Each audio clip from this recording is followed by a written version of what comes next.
Good morning प्यारे बच्चों।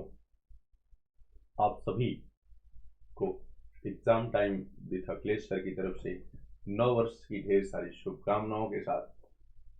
और अभी भी नव वर्ष चल रहा है और जानिए कि पूरे जनवरी लगभग लगभग बधाइयाँ आती रहती हैं, लेकिन आपके लिए यह मैं इसलिए बोल रहा हूँ क्योंकि आप नए वर्ष में एक नया जीवन शुरू करने जा रहे हैं, मतलब बोर्ड की परीक्षा।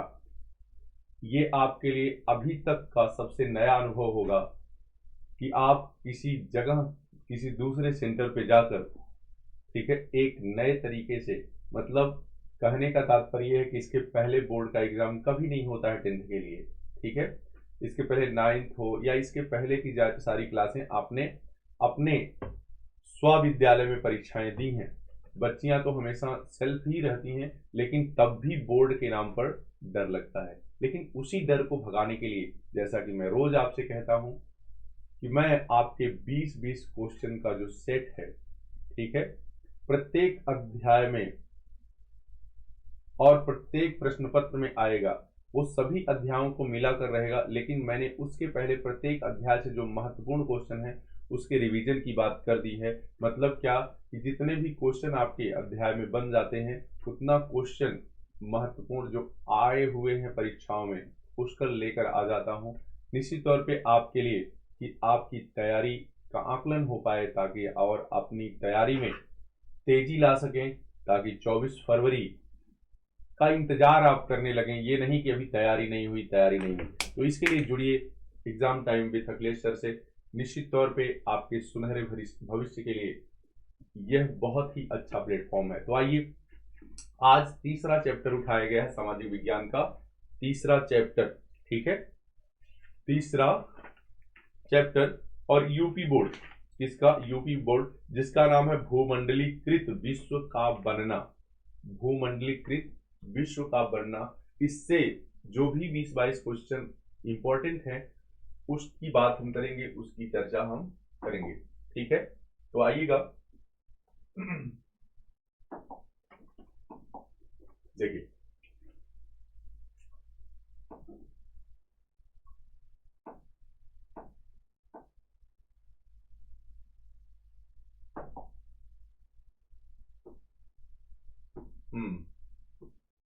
सभी महत्वपूर्ण क्वेश्चन उठाए गए हैं।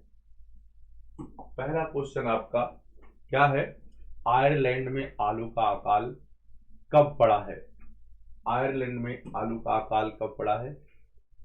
जो भी अध्यापक आपको पढ़ाए होंगे, निश्चित तौर पे मैं मानता हूं कि अच्छे ढंग से पढ़ाए होंगे, लेकिन तैयारी के लिए यह महत्वपूर्ण है कि आपको आपकी आदत के अनुसार, हर बच्चे की आदत हो गई है कि वो मोबाइल घंटा 2 घंटा जरूर देख लेता है।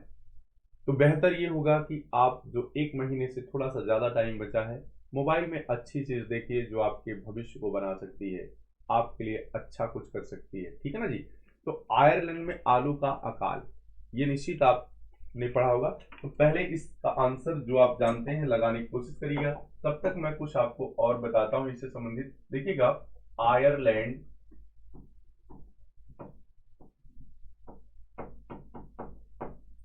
लैंड एक देश है जो ब्रिटेन के पास है, जो ब्रिटेन के पास ही है, ठीक है, इंग्लैंड के पास है। और आयरलैंड से आपके नीति निर्देशक तत्व लिए गए हैं, आपको बहुत सारी जानकारी मिलेगी, ठीक है। नीति निर्देशक तत्व संविधान में लिए गए हैं, ठीक है। आयरलैंड जो ब्रिटेन के पास स्थित देश है, यहाँ के किसान मुख्य रूप से आलू की फसल उगाते हैं, ठीक है। यानी यहाँ की अर्थव्यवस्था उगाते हैं। यहाँ की अर्थव्यवस्था किस पे डिपेंड है? आलू आलू की खेती पर, ठीक है ना जी। तो ये भी पूछा जा सकता है कि आयरलैंड के किसान या काश्तकार किस पे निर्भर थे? तो आलू पर थे। अब देखिए, ये पूछा है कि आलू का अकाल कब पड़ा था, तो देखिए इसका आंसर आप लगा चुके होंगे। इसका आंसर होगा 1945 से 49 के बीच। देखिए इसमें क्या हुआ था पी इन्फेंटास, पी इन्फेंटास नामक एक फंगस लग गया था आलू फसल को, जिससे पूरी आलू की फसल क्या हो गई थी, बर्बाद हो गई थी। इसी को आलू का अकाल कहते हैं।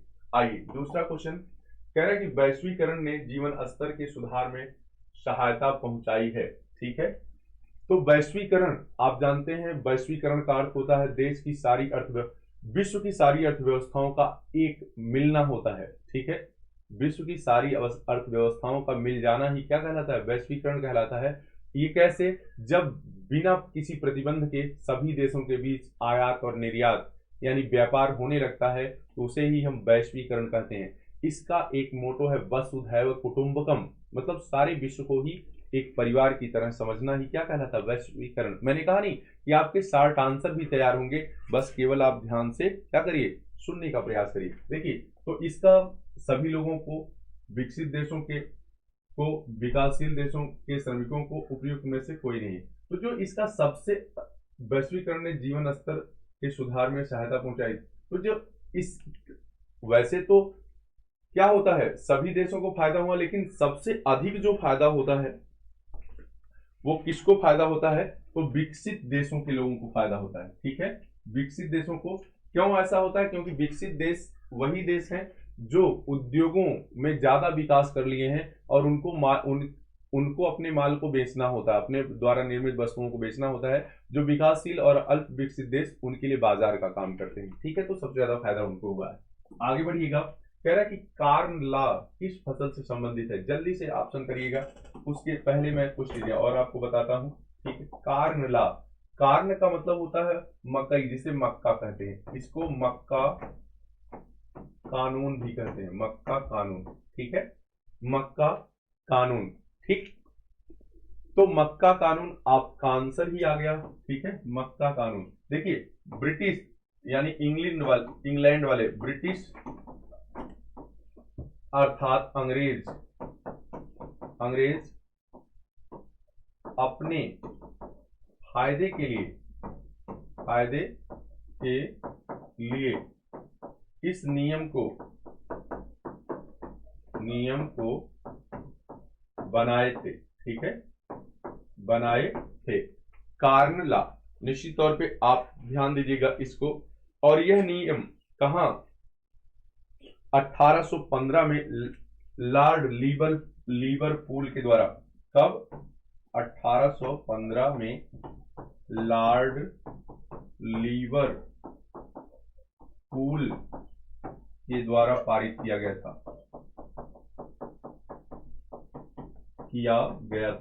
ठीक है, अगर लिखने में इधर उधर कहीं हुआ हो तो मेरी बात आप सुनिएगा। ठीक है ना जी, वो काम हो जाएगा।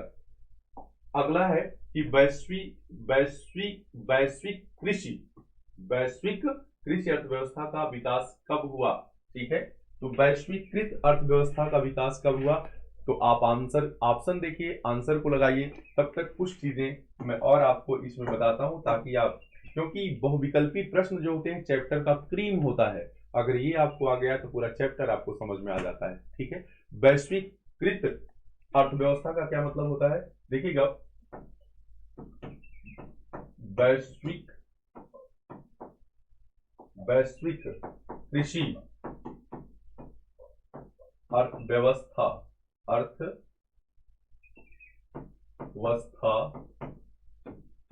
से आशय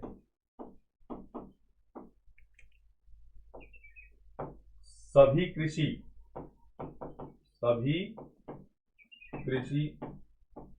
उत्पाद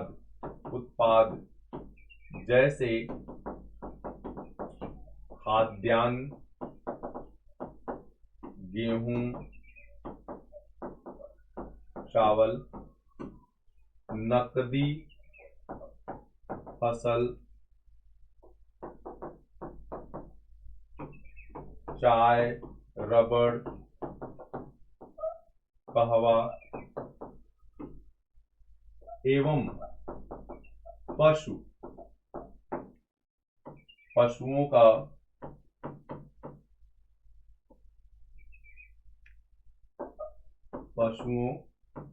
का विदेशी व्यापार से है। समझ में आई बात? मतलब कृषि को विश्व बाजार में, ठीक है, विश्व बाजार में आयात निर्यात करना ही क्या कहलाता है? वैश्विक कृषि अर्थव्यवस्था कहलाता है। ये कब आया है? 1890 में। कब आया है? 1890 में। इसका आंसर आप तुरंत क्या करिएगा? नोट करिएगा। अगला है कि रिंडर पेस्ट का दूसरा नाम क्या है? रिंडर पेस्ट का दूसरा नाम क्या है? तो जल्दी से आप लगाइएगा। इसकी प्लेग है, मवेशी प्लेग है, महामारी है, इनमें से कोई नहीं है। तो आप आंसर लगा दिए होंगे और पेन और कॉपी लेकर अपना आंकलन जरूर करिएगा। मैं पर डे बताता हूं कि पहले आप अपने पढ़े हुए को आंसर करिए, इसके बाद मैं जब बोलता हूं तो उससे मिलाइए कि सही हो गया कि गलत। तो ये एक मवेशी प्लेग है। मवेशी का मतलब होता है पशु, ठीक है। मवेशी प्लेग लिख लेंगे। रिंडर पेस्ट एक पशु बीमारी है जो उनके खुर में लगती है। यह अफ्रीका में आई थी। कहां? अफ्रीका में आई थी सबसे पहले। तो ये हो गया आपका आंसर। आगे देखिएगा, जल्दी से हम लोगों को पहुंचना है 20-22 क्वेश्चन तक कि 1944 में ब्रेटन वुड्स सम्मेलन कहां आयोजित किया गया था? तो ब्रिटेन में, अमेरिका में, भारत में, फ्रांस में। तो इसका आंसर आप जल्दी से टिक करिए। कहां हुआ था? Bretton Woods. तो इसका आंसर है अमेरिका में। अमेरिका में कहां? तो यूएसए ना अमेरिका को कहते हैं, USA, United states of America. USA में न्यू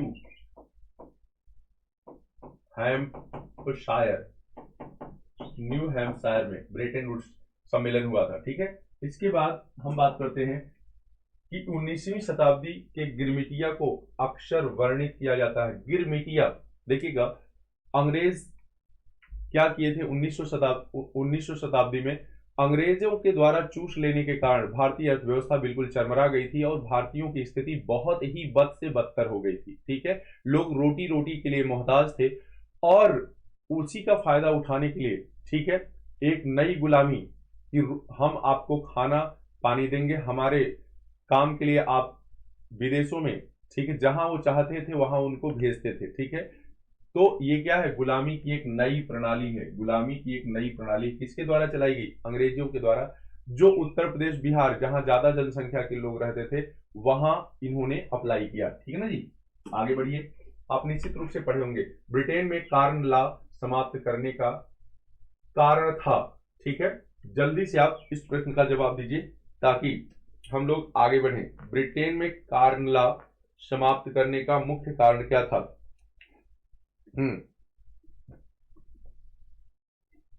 जल्दी बताइए।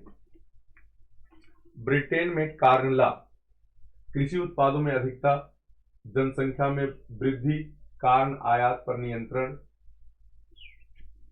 कार्न आयात पर नियंत्रण, जल्दी से इसका आंसर दीजिएगा। और उद्योगपतियों एवं शहरी लोगों का विरोध। तो इसका आंसर आपने देख दिया होगा। इसका आंसर है उद्योगपतियों एवं शहरी लोगों का विरोध, ठीक है। कार्न लॉ इसीलिए क्या कर दिया गया? समाप्त कर दिया गया। आगे देखिएगा कि निम्नलिखित में से किस शहर में 1885 में यूरोपीय शक्तियों अफ्रीका को आपस में बांटने के लिए मिली थी? यूरोपीय शक्तियां होगा यहां, यूरोपीय शक्तियां, ठीक है। यूरोपीय शक्तियां अफ्रीका को आपस में बांटने में मिली थी। तो लंदन, बर्लिन, न्यूयॉर्क, एम्स्टर्डम, ठीक है। जल्दी से आप इसका जवाब दीजिए।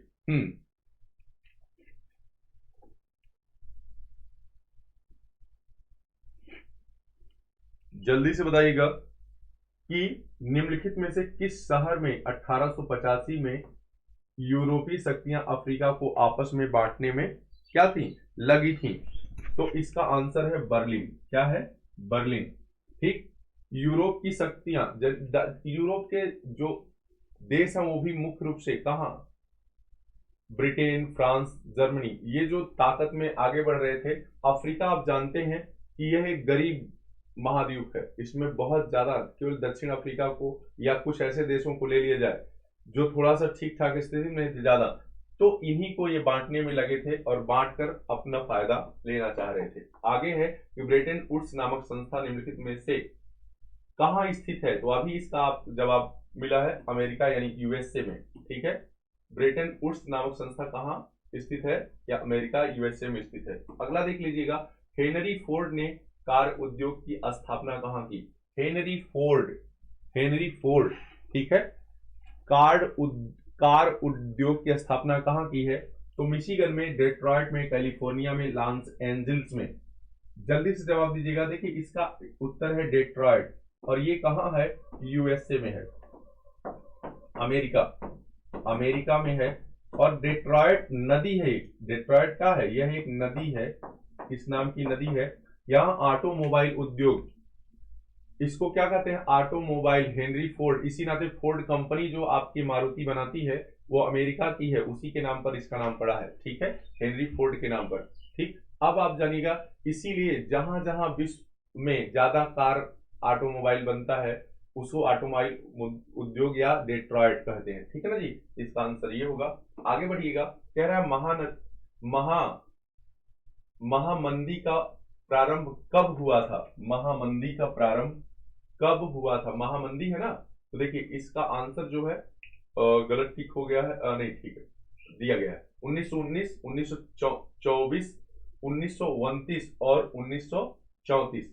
तो इसका आंसर देखिए 1929 होगा। ये भी कहाँ, कभी कभी 1930 भी देता है, 1929 और 30 दोनों आ गया था, ठीक है।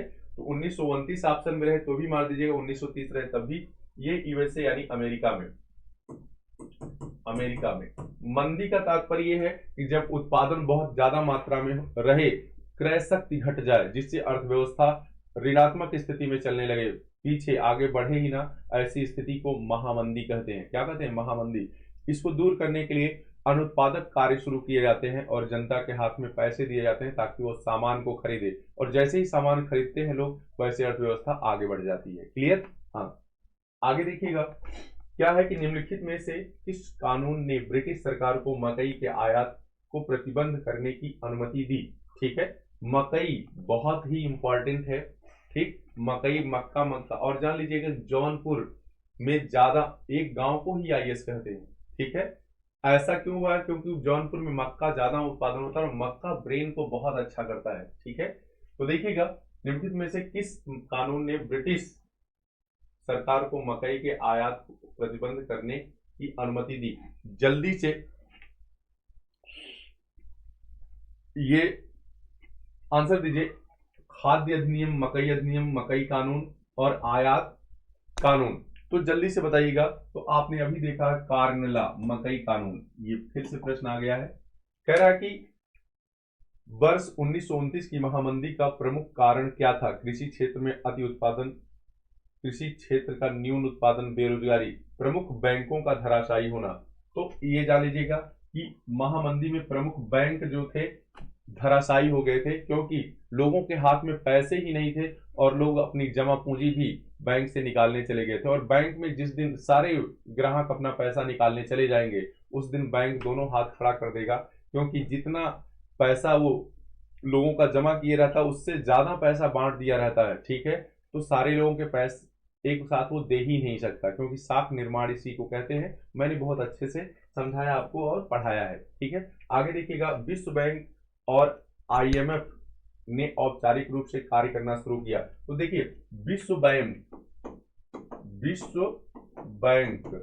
जिसको IBRD कहते हैं, और आईएमएफ, ठीक है,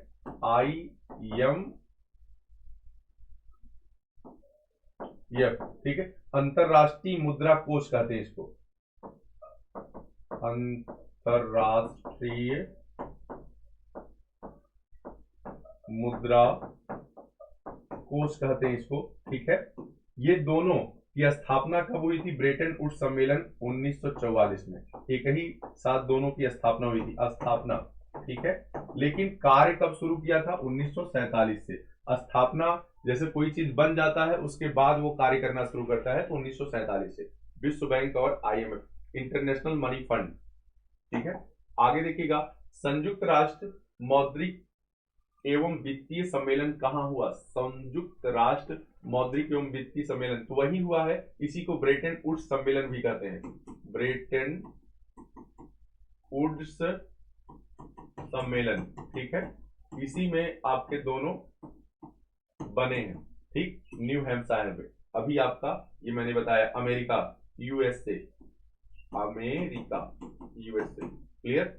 आगे देखिएगा, कह रहा है कि 1928 से 1934 के बीच भारत में गेहूं की कीमत 50% तक गिर गई थी। इसका कारण क्या था? अंतरराष्ट्रीय बाजार में क्या प्रभाव पड़े थे? कीमतों का गिरना, कीमतों का बढ़ना, कीमतों का स्थिर रहना, इनमें से कोई नहीं। इसका आंसर क्या होगा? कीमतों का गिरना, क्योंकि अंतरराष्ट्रीय बाजार में कीमतें गेहूं की गिर गई थी, इसलिए भारत में भी उसकी कीमत गिर गई थी, ठीक है ना जी। क्योंकि उस समय भारत कहां से गेहूं आयात करता था?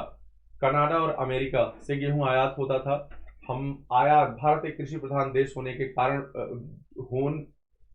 होते हुए भी गेहूं का आयात करता था। और ये जो आपके खेतों में एक घास, जिसको गाजर घास कहते हैं, ठीक है, गाजर घास, ये वहीं से आयातित है, आतंकी घास इसको कहते हैं, ये हमारे देश की घास नहीं है। तो देखिएगा, अगला प्रश्न है, वैश्वीकरण का बहुराष्ट्रीय कंपनियों के निवेश पर क्या प्रभाव पड़ता है? वैश्वीकरण का बहुराष्ट्रीय कंपनियों के निवेश पर क्या प्रभाव पड़ता है? बहुराष्ट्रीय कंपनियों के निवेश में वृद्धि हुई है।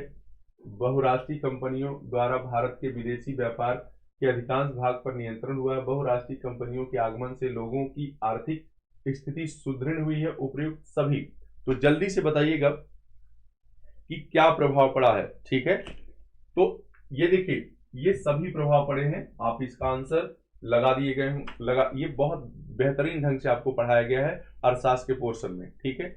इतिहास में भी है, तो आप समझ, वैश्वीकरण जब आयात निर्यात सारे देशों के बीच होने लगता है तो सभी के लिए फायदेमंद होता है, लेकिन ज्यादा फायदा विकसित देशों के लिए होता है, ठीक है। कह रहा है कि विश्व व्यापार संगठन WTO की स्थापना किस वर्ष हुई थी? ठीक है, तो आपको बताया गया है कब? 1 जनवरी 1995 को, 1 जनवरी 1995 को। जल्दी से आंसर आप किए होंगे, लेकिन मैंने कुछ जल्दी बता दिया, चलिए कोई दिक्कत नहीं है। विश्व व्यापार संगठन की स्थापना कब हुई? 1 जनवरी 1995 को। अंतरराष्ट्रीय व्यापार को सरल बनाने के लिए इसका मुख्य उद्देश्य क्या है? उद्देश्य क्या है? अंतरराष्ट्रीय व्यापार को सरल बनाना। क्या बनाना? सरल बनाना, ठीक है, अंतरराष्ट्रीय व्यापार को सरल बनाना। आगे देख लीजिएगा, आगे है कि 1944 में अंतरराष्ट्रीय मुद्रा कोष IMF, इंटरनेशनल मनी फंड की स्थापना कहां की गई? ठीक है, तो ये की गई संयुक्त राज्य अमेरिका में। कहां की गई? संयुक्त राज्य अमेरिका में की गई, ठीक है। इसका आंसर क्या होगा? संयुक्त राज्य अमेरिका में। इसी की स्थापना क्या ब्रेटन वुड्स सम्मेलन की बात की गई अभी पीछे। महामंदी का सबसे बुरा प्रभाव क्या पड़ा? तकनीकी पर, कृषि क्षेत्र पर, परिवहन पर, इनमें से सभी पर, ठीक है। तो जल्दी से बताइएगा किस पर पड़ा है? तो सबसे बुरा प्रभाव पड़ा कृषि पर। किस पर? कृषि क्षेत्र पर। महामंदी का सबसे बुरा प्रभाव किस पर पड़ा है? कृषि क्षेत्र पर पड़ा, ठीक है। आगे देखिए, बस, तो ये था आपका आज का जो महत्वपूर्ण इस चैप्टर के सारे क्वेश्चन थे। इतने से बाहर कुछ भी नहीं जाएगा, आप 2 से 3 बार देखिएगा, पूरा वीडियो देखिएगा, तभी आपको इसका फायदा मिल पाएगा। इससे आप लघुत्तरी, अति लघुत्तरी सारे प्रश्नों को आराम से कर सकते हैं। तो आज के लिए बस इतना ही, दीजिए इजाजत। धन्यवाद सुनने के लिए और देखने के लिए। आपका भविष्य उज्जवल हो, ढेर सारी शुभकामनाओं के साथ आप परीक्षा में शामिल होइए। परीक्षा की तिथि तो आपको याद है, 24 फरवरी।